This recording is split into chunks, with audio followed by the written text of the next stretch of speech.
Since when do we let stray animals open the door by themselves?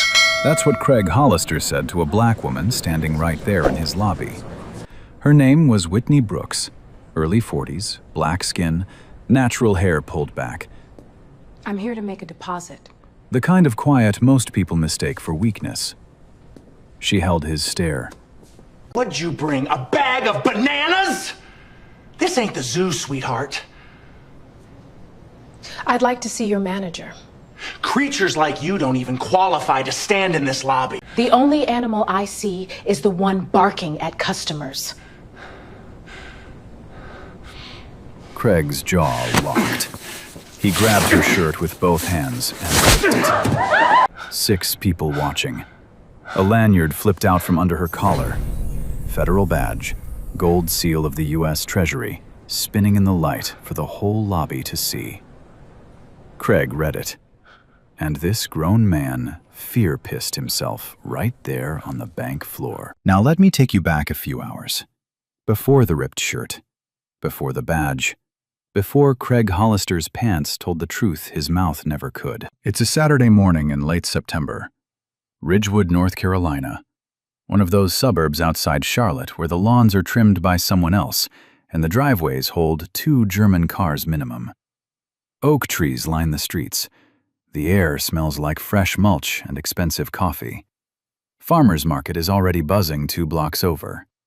This is the kind of neighborhood where people smile at you, as long as you look like you belong.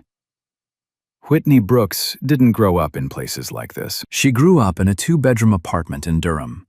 Her mother cleaned office buildings at night. Her father drove a city bus until his knees gave out. There was never extra money, but there were always books. Her mother made sure of that. Whitney earned every single thing she ever got.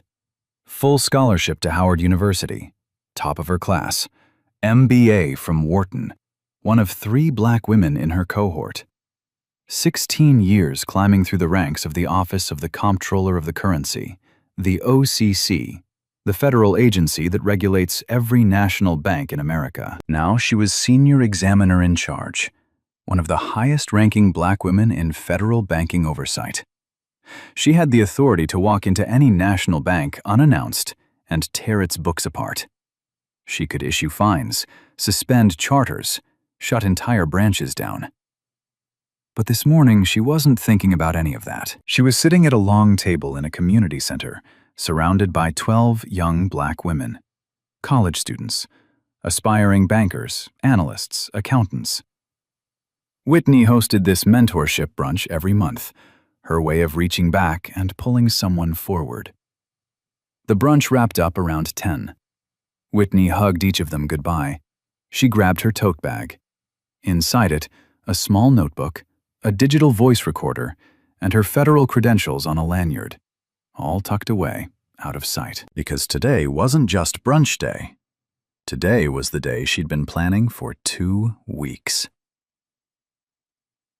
The OCC had received a tip about Patriot Heritage Bank's Ridgewood branch. The complaint numbers were ugly. Black and Latino customers flagged for suspicious activity at rates that made no statistical sense. Loan applications from minority applicants denied at 3 times the rate of white applicants with identical credit scores. Account closures with no explanation. Formal complaints buried in a filing cabinet and marked resolved without anyone lifting a finger. Whitney read that file and decided she wasn't sending a team. She was going herself. Unannounced, on a Saturday, in plain clothes. She wanted to see the branch the way a regular customer would see it. No warning, no preparation, no performance. She drove across town, parked a block away, and walked toward the bank. Patriot Heritage Bank sat on the corner of Main and Prescott like it had been there since the founding fathers signed the paperwork. Big stone columns, brass lettering above the door, a portrait of the bank's founder hanging in the lobby. White man, gray suit, firm jaw, painted sometime in the 70s. The kind of building that says, "We've always been here, and we decide who gets in." Inside, the Saturday crew was thin. Craig Hollister was running the floor, assistant branch manager, But today, with Gerald Watts, the actual manager, out golfing, Craig acted like he owned the place. Denise Pittman worked the teller line. Quiet woman, mid-40s. She'd worked at this branch for 9 years. She noticed things. She just never said anything. Eddie stood by the front door, security guard. Big guy, soft voice. He kept his eyes forward and his opinions to himself. Craig was in fine form this morning. He chatted up a white couple about their weekend plans, called an elderly white woman darling as he walked her to the door, laughed at a joke nobody else heard. Then a young Latino man stepped up to the counter with a deposit slip. Craig's whole face changed. His smile disappeared. He asked for 2 forms of ID, for a simple cash deposit. The young man handed them over without arguing. He'd learned not to. Denise watched from the next window. She said nothing. That was the world Whitney Brooks was about to walk into, and she walked in with her eyes wide open. Whitney pushed through the glass door and stepped inside. The lobby smelled like wood polish and recycled air. The floors were so clean they reflected the overhead lights like a mirror. Classical music played from a speaker hidden somewhere in the ceiling, the kind of music that says, "Calm down, you're in a serious place." She didn't rush. She stopped just inside the entrance and let her eyes move across the room. This is what examiners do. They look before they speak. They count the heads. They check the walls. She scanned the posted signage first. Every national bank is required to display certain notices: FDIC insurance, fee disclosures, equal opportunity lending. Whitney spotted the FDIC poster near the teller windows. The annual update sticker was missing. Small violation, but she noted it. She pulled out her notebook and wrote it down. Craig noticed her the second she walked in. He was leaning against the back counter, coffee in hand, telling Denise something about his weekend. Mid-sentence, he stopped. His eyes tracked Whitney from the door to the center of the lobby. He looked at her sneakers, her polo shirt, her tote bag. Then he looked at Denise and said, just low enough for only her to hear, $5 says she's lost. Denise didn't laugh. She didn't say anything. She just kept counting bills. Whitney got in line behind an older white woman making a withdrawal. She waited patiently, notebook in one hand, bag over her shoulder. She blended in with no one, and that was exactly what Craig saw. He didn't wait for her to reach the counter. He stepped out from behind the teller line, walked around the partition, and approached her in the middle of the lobby. This was unusual. Tellers don't leave their stations to intercept customers, but Craig wasn't thinking about protocol. He was thinking about control. "Help you with something?" he said. But the tone wasn't helpful. It was a challenge. Whitney met his eyes. "I'm waiting in line." "Yeah, I can see that. But I'm wondering, do you actually have business here?" "I do." "Because we get people in here sometimes who just wander in, looking around, wasting time." He let the word wander sit in the air. "You know how it is." Whitney didn't look away. "I have an account here. I'd like to make a deposit and ask about your loan products." Craig tilted his head. "You have an account? Here?" "That's what I said." He looked her up and down one more time. Slow, head to toe, like he was sizing up a stain on the carpet. "Let me see some ID." Now, let's pause on this, because what Craig just did was not normal. Banks don't require ID to stand in line. They don't require ID to ask a question. A teller asking for identification before a customer even reaches the window in front of other customers is not policy. It's a power move. Whitney knew this. She'd reviewed hundreds of branches. She knew every regulation, every guideline, every gray area that men like Craig used to push people around. But she reached into her tote anyway. She pulled out her driver's license and handed it over. Craig held it up like he was inspecting a counterfeit bill. He tilted it under the light, squinted at the photo, turned it over. took his time. "This doesn't look right," he said, loud enough for the lobby to hear. Whitney's jaw tightened, just barely. "It's a valid North Carolina driver's license." "If you say so." He walked her ID back behind the counter and typed her name into the system. Whitney stood alone in the lobby, waiting. Every eye in the room was on her. The older white woman who'd just finished her withdrawal glanced at Whitney, then quickly looked away. Craig found the account. His expression shifted, not to respect, but to amusement. $100 account, he said. He didn't whisper it. "That's what you've got. $100. He looked up at her. "And you're in here asking about loan products?" The couple near the window exchanged a glance. Denise's fingers stopped moving over the bills. Whitney spoke calmly. "The balance of my account doesn't determine the quality of service I receive." Craig smirked. "Sure it does, sweetheart." He tossed her license onto the counter. Didn't hand it back, didn't slide it across. Tossed it, like it was trash. Then he waved Eddie over. "Eddie, come keep an eye on this one for me." He said it loud, casual, like he was pointing out a shoplifter in a convenience store. Eddie walked over slowly. He stood a few feet behind Whitney, close enough to make a point. His eyes were apologetic, but his feet were planted. Whitney picked up her license from the counter. She didn't look at Eddie. She turned and walked to the waiting area, 4 chairs against the wall, next to a table with brochures and a fake plant. She sat down, crossed one leg over the other, and opened her notebook. She began to write. Craig saw the notebook from across the room. His eyes narrowed. He watched her pen move across the page, line after line, steady and unhurried. This is the thing about men like Craig Hollister. They need control. They need to know what's happening in their space. And a quiet woman writing things down, things he can't see, that's the one thing that breaks their brain. He walked over, stood right in front of her chair, close enough that his shadow fell across her notebook. "What are you writing?" Whitney didn't look up. "Personal notes." "Personal notes. In my bank. Last time I checked, sitting in a chair and writing in a notebook wasn't a crime." Craig's voice dropped. "Are you casing this place? Because I've seen people come in here, look around, take notes, and the next week we get a robbery call."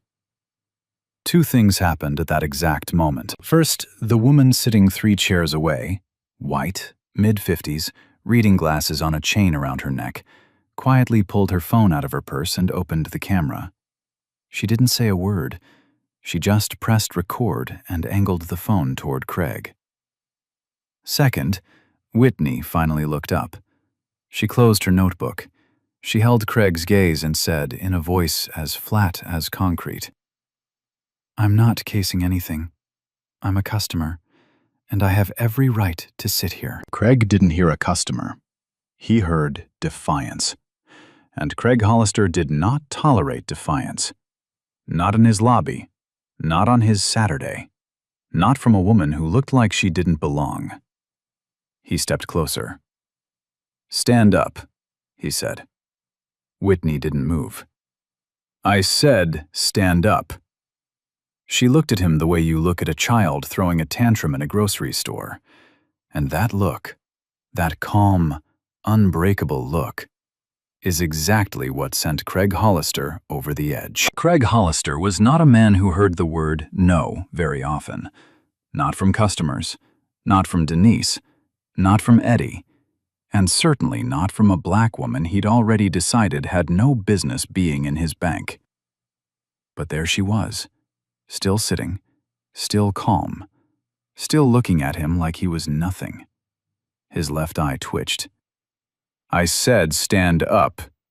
His voice was louder now. Not shouting, not yet, but loud enough that the couple near the front door stopped whispering and turned to watch. Whitney closed her notebook. She tucked the pen inside. Then she stood up, slowly, on her own terms. "Happy?" she said.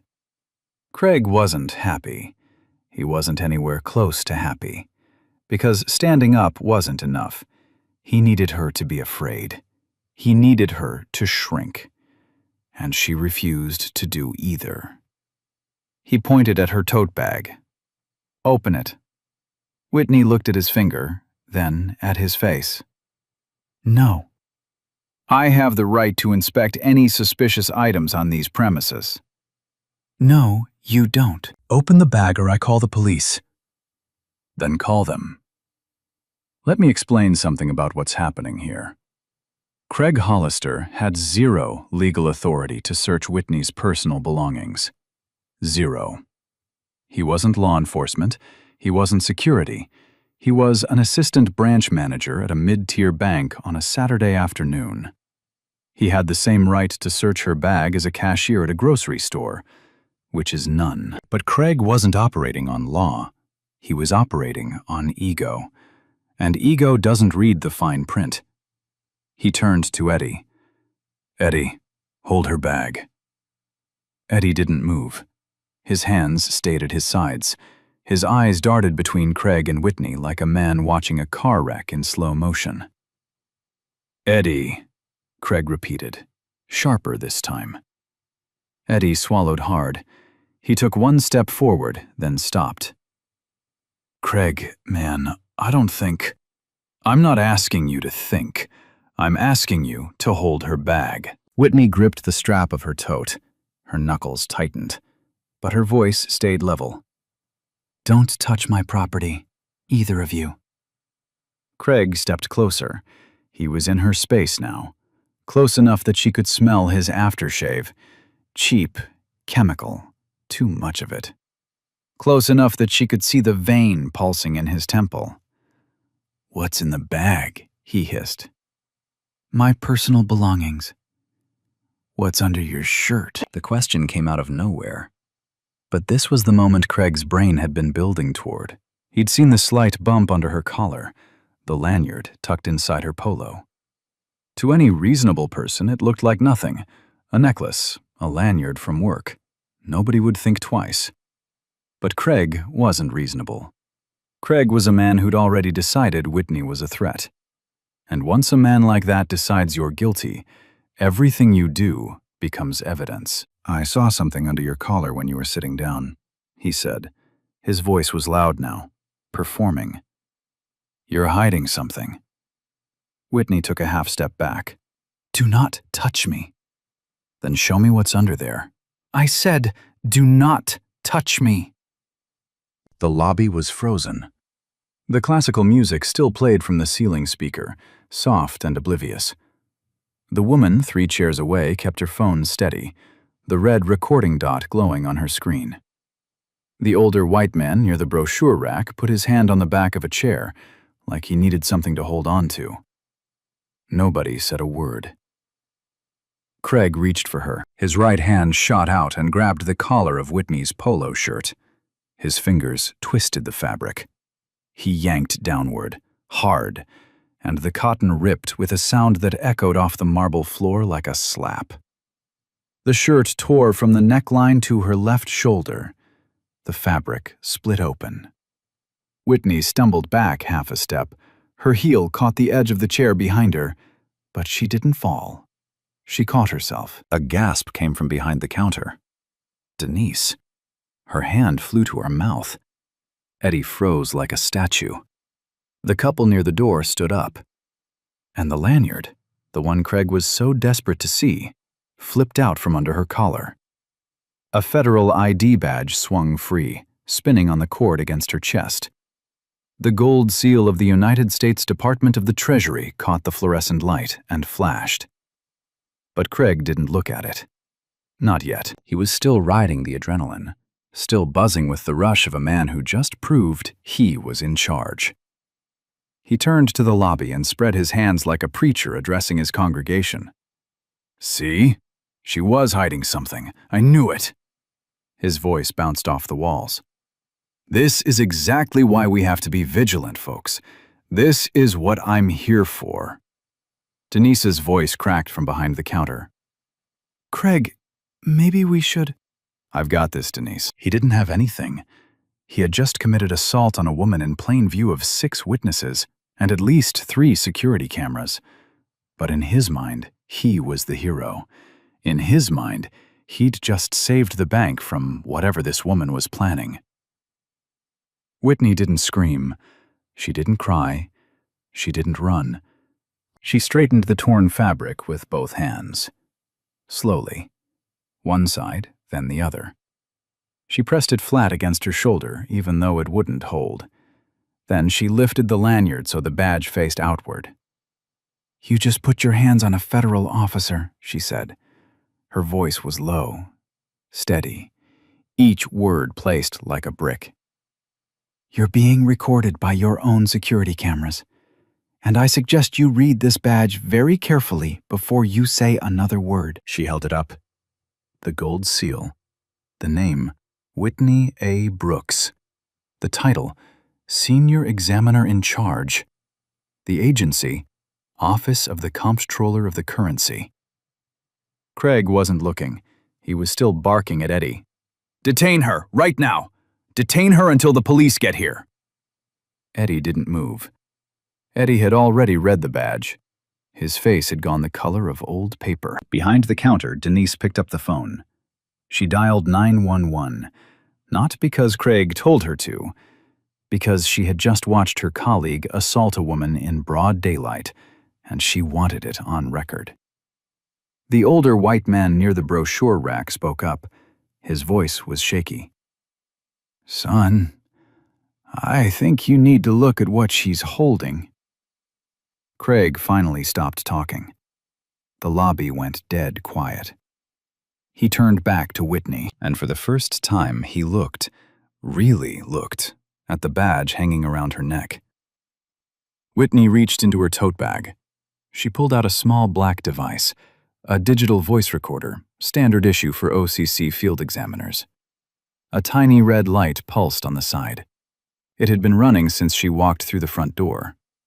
She pressed a button and spoke. Clear, measured, like she'd done this 100 times. For the record. The time is 11:47 a.m. I am Senior Examiner in Charge Whitney Brooks, Office of the Comptroller of the Currency. I am conducting an unannounced compliance assessment of Patriot Heritage Bank, Ridgewood Branch. The assistant branch manager has just committed physical assault against me in full view of customers and staff. She clicked the recorder off, placed it back in her bag. Then she looked at Craig. Craig hadn't moved. His hands, the same hands that ripped her shirt, hung at his sides. His mouth was open, but nothing came out. The air conditioning hummed overhead. The classical music played on. Somewhere outside, a car horn honked. Inside that lobby, nobody breathed. Craig's eyes moved down to the badge, slowly, like a man who already knows what he's about to see but needs his brain to catch up with his eyes. The gold seal of the United States Department of the Treasury. The eagle. The official letterhead of the Office of the Comptroller of the Currency, and underneath, in black letters on white plastic, Whitney A. Brooks, Senior Examiner in Charge. Senior Examiner in Charge. Not a customer. Not a lost woman who wandered in from the street. Not a stray animal. Not a creature. The woman standing in front of him, the woman whose shirt he just ripped off, had the legal authority to shut down every single branch of Patriot Heritage Bank. She could revoke their charter. She could freeze their assets. She could refer criminal charges to the United States Department of Justice. And she had a voice recorder, and the cameras were rolling, and a customer had been filming from 3 chairs away. Let me slow down and tell you exactly what the Office of the Comptroller of the Currency is. Because Craig clearly had no idea, and most people don't. The OCC is a bureau of the U.S. Department of the Treasury. It doesn't ask banks to cooperate. It doesn't send polite letters. It walks in, unannounced if it wants to, and opens your books. It reviews your loans. It audits your hiring. It checks your complaints. And if it doesn't like what it finds, It has the power to issue cease and desist orders, levy multi-million-dollar fines, remove executives, and revoke your charter entirely. Revoke your charter means you stop being a bank. Period. Doors closed. Lights off. Done. Whitney Brooks had that power. All of it. She'd used it before. Twice in her career, she'd recommended charter revocations that were approved. Both times the banks tried to fight it. Both times they lost. She wasn't someone who bluffed. She was someone who followed through. And Craig Hollister had just ripped her shirt off in front of witnesses. Craig's face went through 4 colors in 3 seconds. Red to white to gray to something that didn't have a name. His mouth opened. I didn't. The words wouldn't come. His tongue was dry. His lips stuck together. You should have. Why didn't you say? Whitney cut him off. Not with a shout, with a voice so calm it made the silence feel loud. I didn't have to. A customer shouldn't need to prove she's important to be treated like a human being. That line hit the room like a thunderclap with no sound.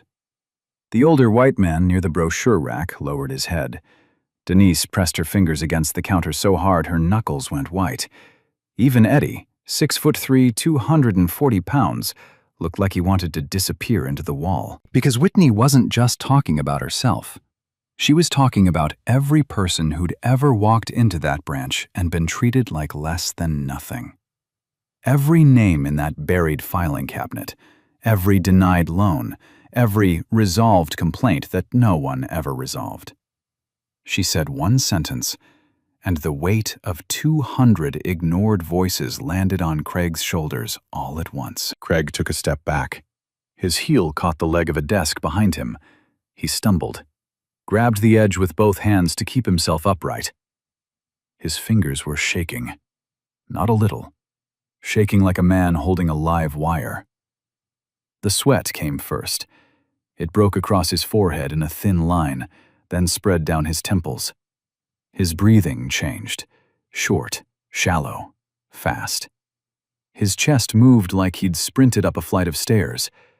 Then his legs buckled, not all the way. He caught himself on the desk. But his knees bent in a way that knees only bend when the body gives up before the mind does. And then came the stain. It started small, a dark circle on the front of his khaki pants, just below the belt. It spread fast, down his left thigh, soaking through the fabric in a line that gravity pulled toward the floor. Craig Hollister, assistant branch manager of Patriot Heritage Bank, the man who called a federal examiner a stray animal, was standing in his own urine in the middle of his own lobby. Denise saw it. She looked away. Eddie saw it. He took a full step back. The woman with the phone saw it. She didn't look away. The camera kept rolling. Nobody laughed. The moment was too big for laughter. It was the kind of silence that sits on a room like a weight. The silence that comes when everyone in the room knows they just witnessed something that can never be undone. Whitney didn't gloat. She didn't smile. She didn't say a single word about what had just happened to his pants. She stepped forward, not aggressively, not with anger, with authority. She turned to Denise. Lock the front entrance. No one enters or leaves until law enforcement arrives. This branch is now under federal regulatory hold. Denise nodded. She walked to the door on legs that barely held. Whitney turned to Eddie. Ensure all security footage from the last hour is preserved. If any footage is deleted or tampered with, that is a federal offense. Do you understand? Eddie's voice was barely a whisper. Yes, ma'am. Whitney picked up the branch phone and dialed a number from memory. Her regional director at the OCC. The call lasted 45 seconds. She gave the branch address, her badge number, and a single-sentence summary. I need a full examination team and federal law enforcement at this location immediately. She hung up. She placed the phone back on the counter. Then she pulled a chair from the waiting area, set it in the middle of the lobby, and sat down. Craig slid into a chair across the room. His pants were soaked. His hands were trembling. His mouth was shut.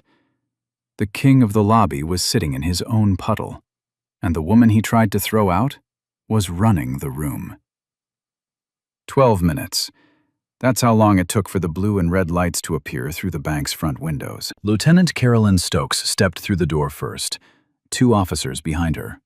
She was tall, sharp-eyed, black, mid-40s.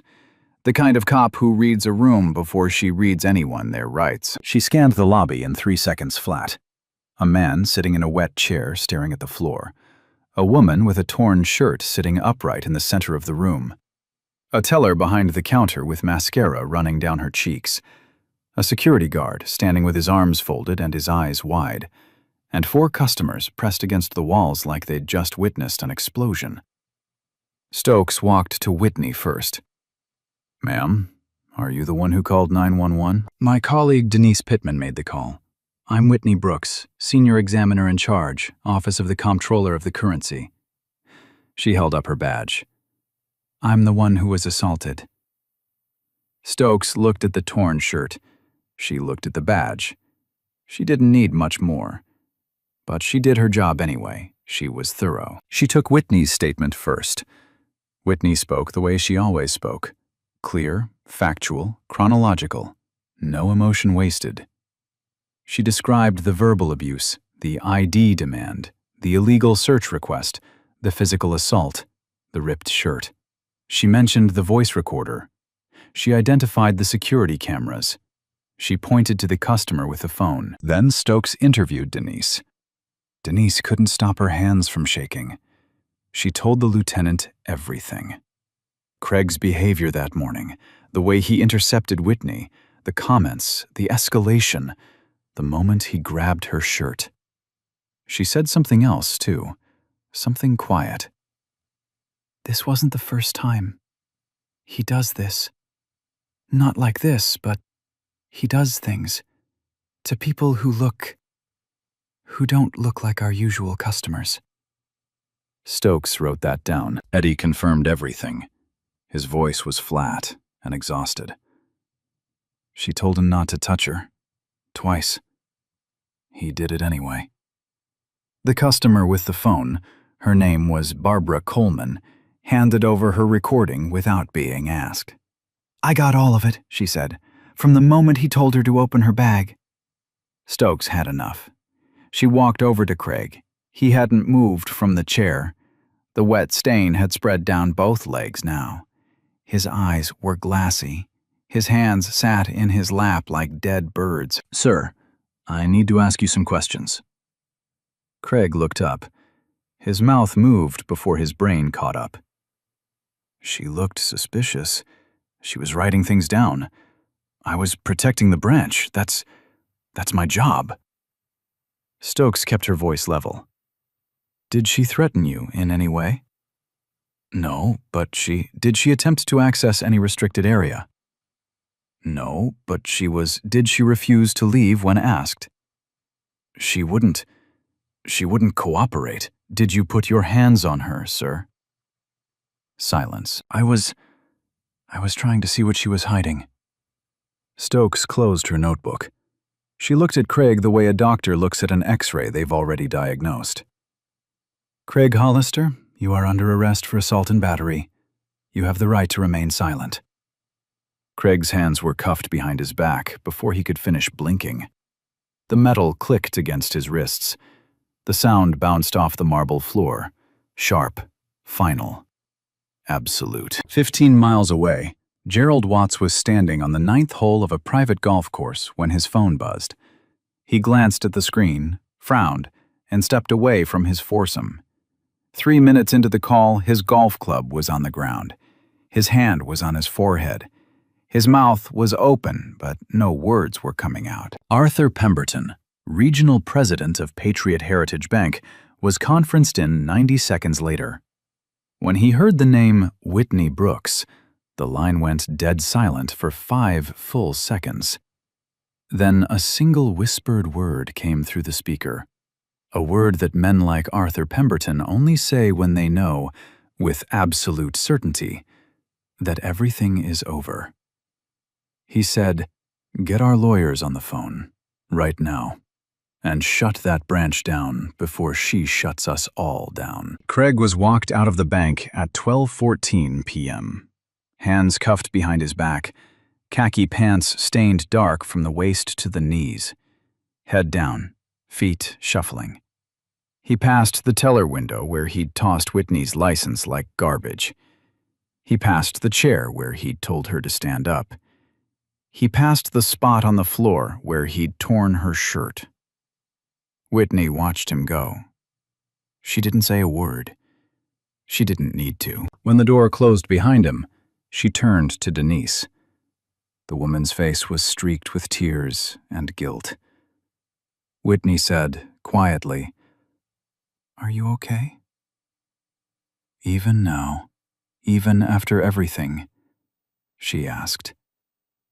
The next 48 hours hit Patriot Heritage Bank like a freight train with no brakes. By Sunday morning, the OCC had dispatched a full examination team, not just to the Ridgewood branch, but to all 43 branches of Patriot Heritage Bank across the Carolinas.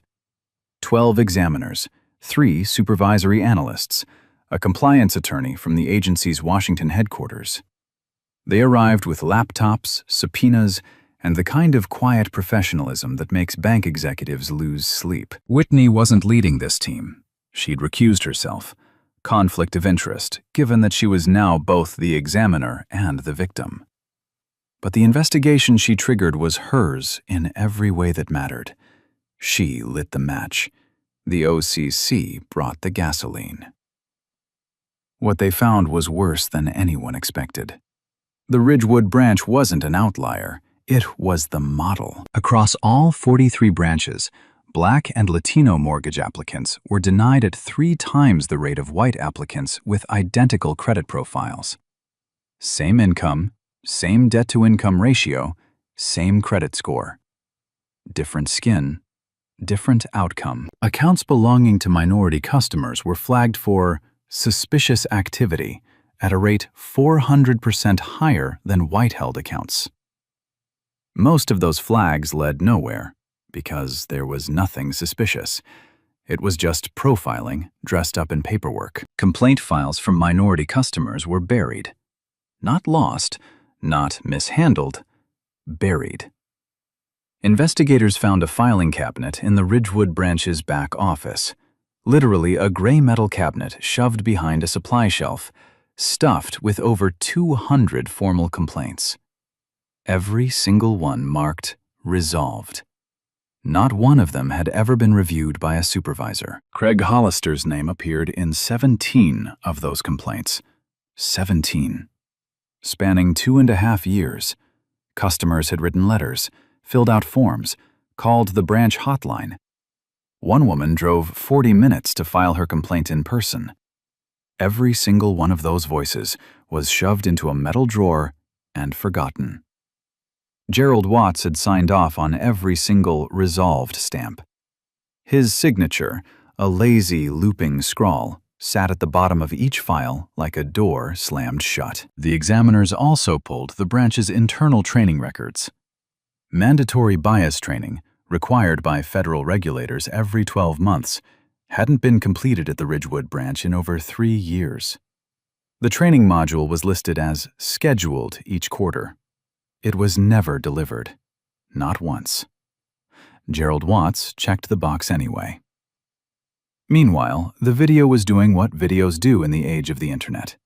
It was spreading like wildfire through a dry forest. Barbara Coleman, the customer who recorded the whole thing on her phone, uploaded the video to a local community Facebook group Sunday evening.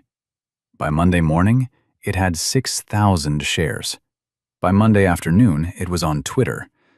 By Monday night, it was everywhere. The video was 2 minutes and 41 seconds long. It captured everything. Craig's voice telling Whitney she didn't qualify to stand in the lobby. Whitney's calm response. The moment Craig grabbed her shirt, the sound of fabric ripping, a sharp, ugly sound that made people wince through their phone speakers. Whitney's torn collar, the badge swinging free, and Craig, standing there with his mouth open and his pants turning dark. People watched it once. Then they watched it again. Then they sent it to everyone they knew. The hashtags came fast. Bank While Black trended nationally by Tuesday morning. Whitney Brooks trended alongside it. Patriot Heritage Bank became the third most searched term on Google in the United States for 48 consecutive hours. Comments poured in by the tens of thousands. Some people were furious. Some were heartbroken. Some shared their own stories, denied loans, suspicious looks, security guards following them through lobbies for no reason other than the color of their skin. The video became more than a clip. It became a mirror. Nadine Cole, a journalist at WCNC Charlotte, broke the full story Tuesday evening. She had the video, the OCC confirmation, Craig's arrest record, and interviews with 3 former Patriot Heritage customers who described similar treatment at different branches.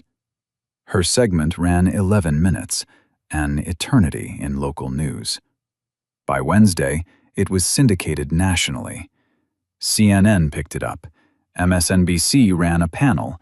Fox covered it from a different angle. The story was no longer local. It was a national conversation about who gets treated like a customer and who gets treated like a threat. Former customers started coming forward, one by one, then in groups. A black school teacher who'd been denied a home equity loan despite a credit score of 780. She'd been told her employment history raised concerns. She'd worked at the same school for 14 years. A Latino business owner whose commercial account was closed without explanation or notice. He found out when his rent check bounced. No call, no letter, just gone. An elderly black couple who'd been told, in person at the teller window, that their Social Security checks weren't the kind of deposits that build relationships. They'd banked there for 11 years. A young black woman, 24 years old, fresh out of college, who applied for a starter credit card and was told she'd need a co-signer. The white woman behind her in line, same age, same income, was approved on the spot. Each story was different. Each story was the same. A class action attorney named Victor Davenport started collecting testimonies. Within a week, he had over 150 names. Within a month, that number doubled. Patriot Heritage Bank's board of directors held an emergency session on Wednesday night. By Thursday morning, they issued a public apology. It was 3 paragraphs long. It used the words deeply regret twice and committed to change 3 times. It convinced no one. The stock dropped 18% in a single trading day. 18%. That's not a dip. That's a cliff. Shareholders filed emergency motions. 2 board members resigned before the weekend. The OCC moved with the kind of speed that federal agencies usually reserve for national emergencies. They issued a formal consent order against Patriot Heritage Bank. The penalties were severe. $12.5 million in civil fines. A mandatory overhaul of all hiring, lending, and customer service practices across every branch.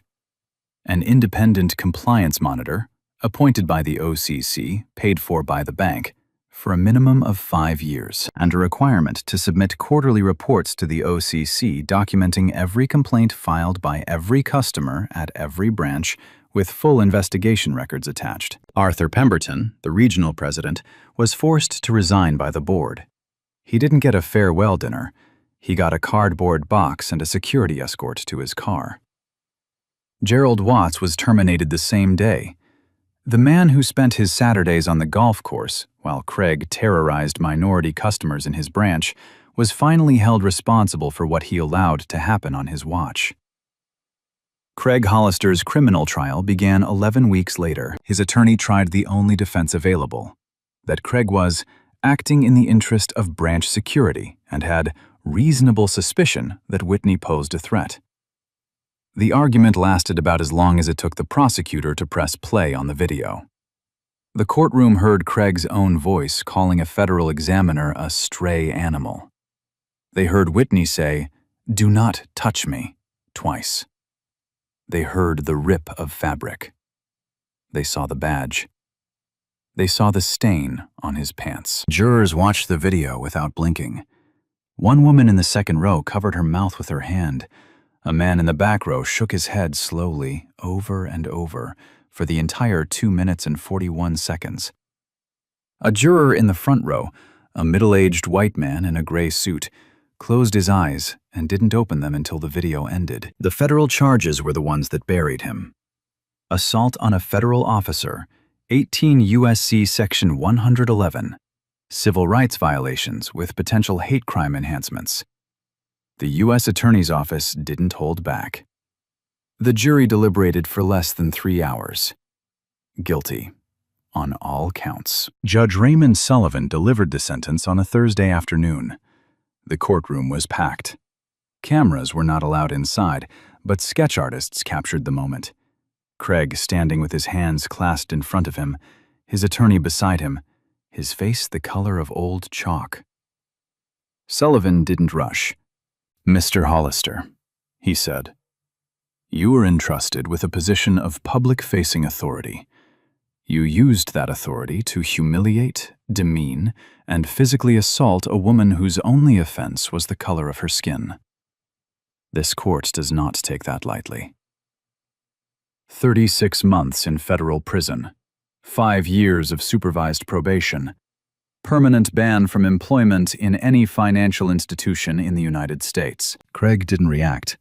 He stood there, empty, like a man who'd already been sentenced long before the judge opened his mouth. The class action lawsuit settled 4 months later, $28 million.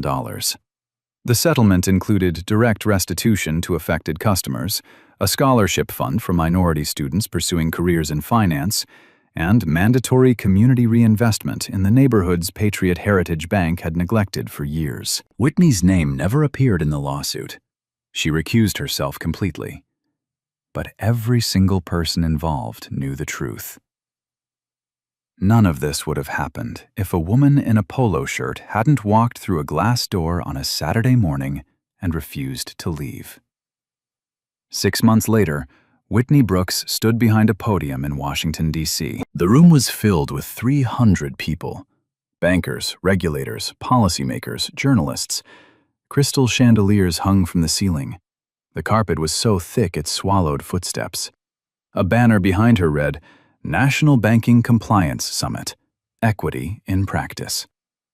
She was there because she'd been promoted. Deputy Comptroller for Compliance, one of the most senior positions in the entire office of the Comptroller of the Currency. The first black woman to ever hold the title. But that's not what people noticed first when she stepped onto the stage. What they noticed was the pin on her lapel.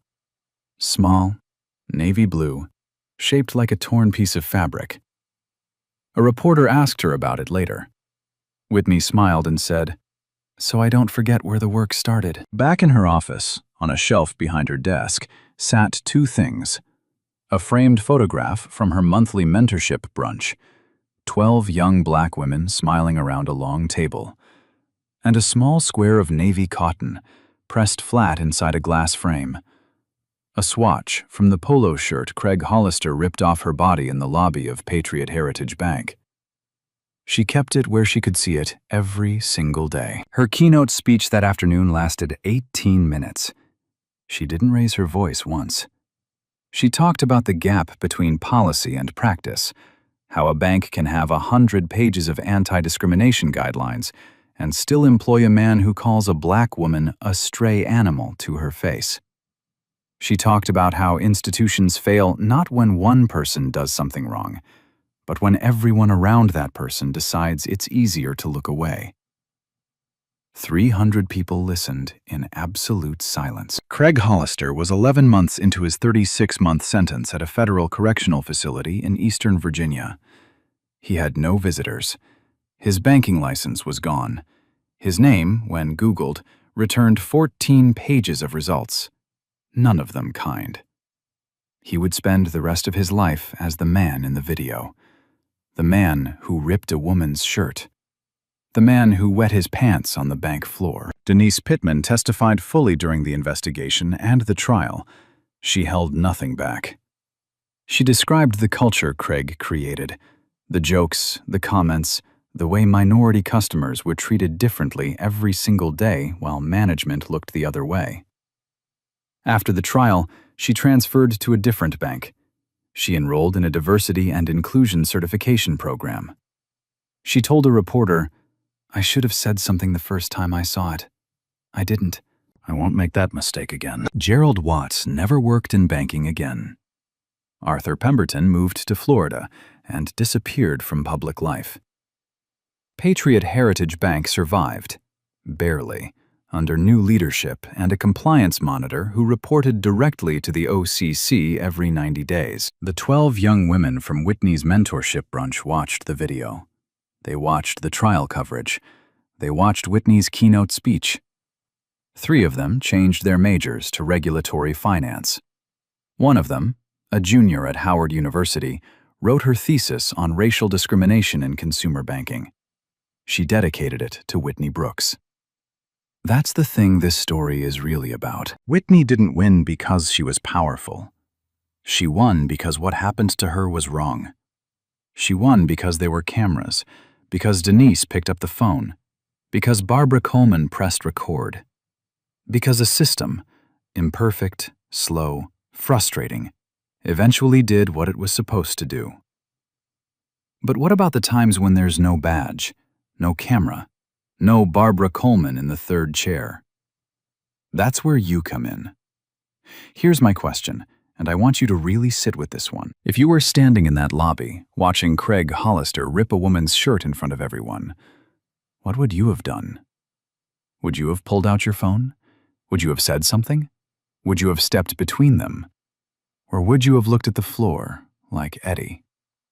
Drop your answer in the comments. I want to hear it.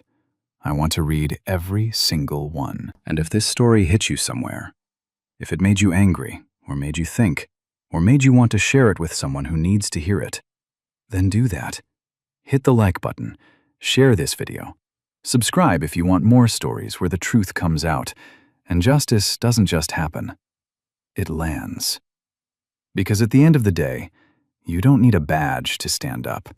You don't need a title. You just need to stand. Craig Hollister, 36 months in federal prison. Whitney Brooks, promoted to deputy comptroller for compliance, the first black woman to ever hold that title. But here what this story is really about. 200 complaints sat in the major cabinet, stamped, reserved. 200 voices ignored. Whitney didn't win because of her badge. That badge didn't stop praise from ripping her shirt off. What changed everything was the moment people stopped being silent. Denise picked up the phone.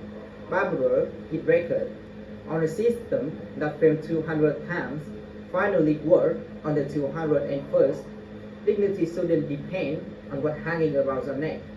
It should be the default. So here's what I want you to sit with tonight. How many times have you watched something wrong happen and chose comfort over courage?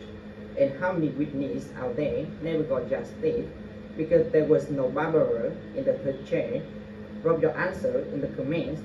I read everyone. If this story hit you somewhere, like, share, subscribe. Because you don't need a badge to stand up. You don't need the title. You just need to stand